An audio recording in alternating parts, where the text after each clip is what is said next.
Hello दोस्तों, मैं मनोज कुमार आप सभी का स्वागत करता हूं आपके अपने यूट्यूब चैनल एम के टैगपुर में। तो दोस्तों, आज से हम एक नई सीरीज स्टार्ट कर रहे हैं जो कि हमारी इंडस्ट्री में काम आने वाले ऑटोमेशन सिस्टम में जो डिवाइस काम आती हैं उनको हम किस तरीके से यूज में लेते हैं, उनकी वर्किंग प्रोसेस क्या है, उनके बारे में हम कुछ जानकारी एकत्रित करते हैं कि भाई हम इन्हें किस तरीके से यूज में ले सकते हैं। तो दोस्तों, आपके सामने जो इमेज मैंने लगाई है वो देखिए। सबसे पहला जो मैं आपको डिवाइस दिखाने जा रहा हूँ वो है हमारा ऑटो डिओल स्टार्टर। तो दोस्तों, आप लोग अगर इंडस्ट्री में काम करते हैं तो आप अच्छी तरीके से जानते होंगे कि हम मैनुअली किस तरीके से हम डिओल स्टार्टर यानी कि डायरेक्ट ऑनलाइन स्टार्टर को हम अपने द्वारा बनाते हैं, जिसमें क्या है कि हम एक कॉन्टैक्टर यूज में लेते हैं। इसके अलावा हम दो पुश बटन यूज में लेते हैं जो कि एक एनओ एक एनसी होता है। और दोस्तों, इनको उपयोग में लेकर के हम एक डीओएल स्टार्टर बनाते हैं। तो दोस्तों, ये एक मार्केट में उपलब्ध डीओएल स्टार्टर होता है जिसे हम बाई करते हैं और जहां हमें यूजेज की इसकी आवश्यकता होती है वहां इसको हम यूज में लेते हैं। तो दोस्तों, ये यूज में लेते हैं दोस्तों वो हम 5 HP तक की जो मोटर होती है उसमें हम इन्हें यूज में लेते हैं। कितने HP तक की? 5 HP तक की जो भी हमारी मोटर होती है उन्हें स्टार्ट करने के लिए हम ड्यूअल स्टार्टर का उपयोग करते हैं। इसके अलावा दोस्तों, इससे ऊपर की जो भी हमारी मोटरें होती हैं, जैसे 10 किलोवाट की हो या 10 HP की हो, इससे ज़्यादा HP की कितनी भी हो, उसके लिए हम या तो स्टार डेल्टा स्टार्टर का उपयोग करते हैं या रिवर्स फॉरवर्ड स्टार्टर का उपयोग करते हैं। तो दोस्तों, हम सबसे पहले यहाँ जाने की कोशिश करते हैं डीओएल स्टार्टर के बारे में। तो देखिए दोस्तों, ये आपके सामने एक डीओएल स्टार्टर का इमेज है। इसमें दोस्तों देखिए, यहाँ पे एक हमें एनओ और एनसी दो बटन दिए गए हैं, जो कि यहाँ पे ये वाला हमारा एनसी बटन है जो कि रेड कलर में है, और एक ये जो ग्रीन कलर में है वो हमारा एनओ बटन है। तो दोस्तों, एनओ और एनसी दो बटन इसमें डीओएल स्टार्टर में यूज में लिए गए हैं। इसके अलावा मैं आपको यहाँ से आगे सर्किट में समझाता हूँ कि किस तरीके से हम डीओएल स्टार्टर को यूज में लेते हैं। हमारा डीओएल स्टार्टर का क्या है, सर्किट डायग्राम है। तो देखिए दोस्तों, यहाँ पे हम सबसे पहले जो डीओएल स्टार्टर को सबसे पहले इसमें पावर वायरिंग होती है, इसके अलावा एक कंट्रोल वायरिंग होती है। तो दोस्तों, हम दोनों को यहाँ पे समझेंगे किस तरीके से इसमें पावर वायरिंग की जाती है और किस तरीके से इसमें कंट्रोल वायरिंग की जाती है। तो दोस्तों, मैं आपको आगे प्रैक्टिकली भी बताऊंगा किस तरीके से इसकी वायरिंग की जाती है। यहाँ पर भी हम सर्किट के द्वारा समझ लेते हैं। तो दोस्तों देखिए, यहाँ पर सबसे पहले हम क्या करते हैं, जो भी हमारी मेन सप्लाई होती है वो हमारी 3 फेज में यहाँ पर आती है। ठीक है, 3 फेज में आती है। उसके बाद में हम इसे प्रोटेक्शन देने के लिए कि हमारी मोटर खराब ना हो, तो हम इसके बाद में जैसे ही हम इनपुट के तौर पर 3 फेज को जब हम लगाते हैं तो उसके बाद में हम सबसे पहले क्या करते हैं, कहाँ देते हैं, इसे फ्यूज के लिए देते हैं। फ्यूज हो या फिर एमपीसी भी हो या एमसी भी हो। ठीक है दोस्तों, इसमें हम इसे लगाते हैं। फिर उसके बाद में यहाँ पर हमने थर्मल ओवरलोड रिले को यूज में लिया हुआ है। यहाँ पर हमने थर्मल ओवरलोड रिले को यूज में लिया है। और यहाँ हमारे ये कॉन्टैक्टर के क्या होते हैं, यहाँ पर प्लंजर लगा हुआ होता है। क्या लगा हुआ था? प्लंजर, जिसमें हमारा ये जो हमारी यहाँ पर जो हमारी कॉइल दिखाई गई है, ये हमारी कॉन्टैक्टर की कॉइल होती है, जो कि दोस्तों एनवीसी के नाम से जानी जाती है। क्या? एनवीसी, यानी कि एनवीसी का मतलब होता है नो वोल्टेज कॉइल, यानी कि इस पर कोई वोल्टेज नहीं होती, वो कॉइल यहाँ पर लगी हुई होती है, जिसे हम एनवीसी के नाम से जानते हैं, नो वोल्टेज कॉइल। ठीक है, तो आगे देखते हैं। देखिए, इसके अलावा जो यहाँ पर ये कॉइल लग रही है, ये दोस्तों ये जो कॉइल है ये कितने वोल्टेज पर ऑपरेट होती है? ये हमारी 440 वोल्टेज पर ऑपरेट होती है। ठीक है, 440 वोल्टेज पर ऑपरेट होने के कारण ही हम इसे क्या करते हैं, ऑटो डीओल स्टार्टर में यूज में लेते हैं।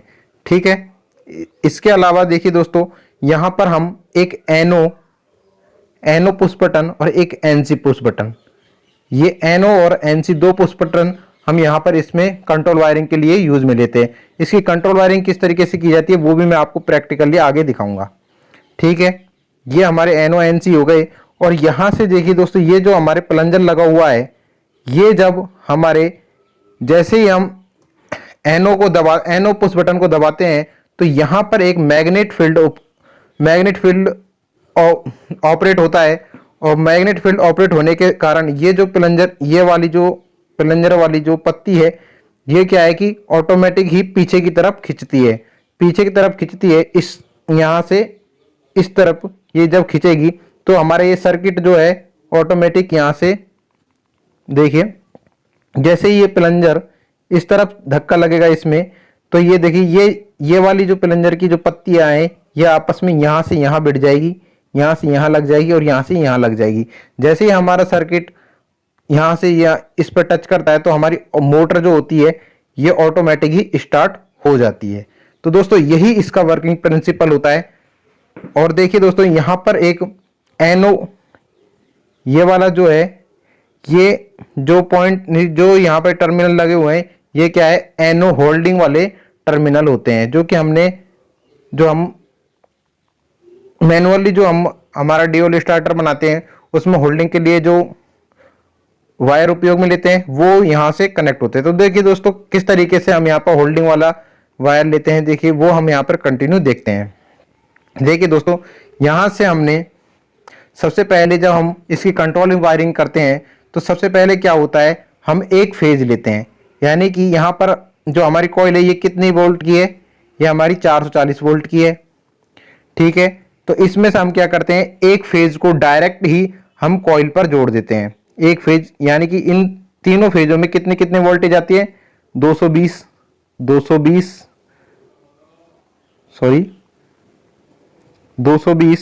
और 220, तीनों में ही 220 वोल्टेज आते हैं।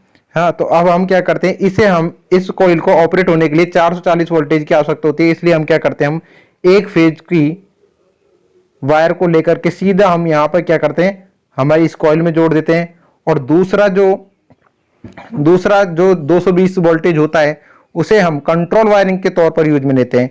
जैसे कि मान के चलिए हमने इस वाले से कंट्रोल वायरिंग कराई, तो सबसे पहले हम क्या करेंगे, इस वाले फेज को एक एनो पुश बटन में दे देते हैं। सबसे पहले हम एनो पुश बटन में दे देते हैं, यहाँ पे मान के चलिए एक एनो पुश बटन लगा दिया।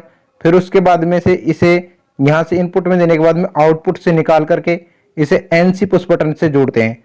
और एनसी पुश बटन जैसे कि ये यहाँ पे है, एनसी पुश बटन से निकलने वाली जो वायर होती है आउटपुट वाली, उससे हम इसमें देते हैं, यानी कि 440 वोल्ट यहाँ पर हमें पहुंचानी होती है। इसलिए हम इसमें एक एनो एक एनसी पुश बटन यूज में लेते हैं और कॉइल को ऑपरेट कराने के लिए एक तरफ से डायरेक्ट ही हम क्या करते हैं, वोल्टेज दे देते हैं। तो देखिए दोस्तों यहां से हम देखते हैं,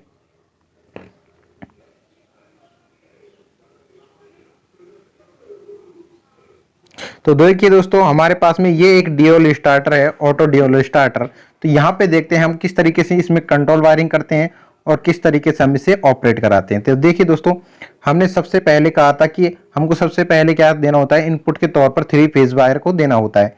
तो देखिए यहाँ से हम 1, 2 और 3 यानी कि आर वाई बी दे देंगे, आर वाई और बी, ये हम यहाँ पर इसमें दे देंगे।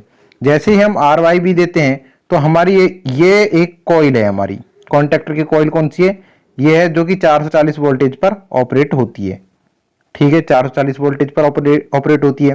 तो देखिए दोस्तों ये जो पॉइंट है 1, 2 और 3, यहां से हमारा आर वाई वी जाएगा और हमें कहां मिलेगा, हमें देखिए हमें ये जो नीचे जाकर के कहां मिलेगा, ये 1, 2, 3 होगा और यहां से हमारा 1, 2 और 3, ये हमारा यहाँ पर हमारे ये 3 फेज के टर्मिनल मिल जाएंगे जहां पर हमने थर्मल ओवरलोड रिले को लगाया हुआ है, ठीक है।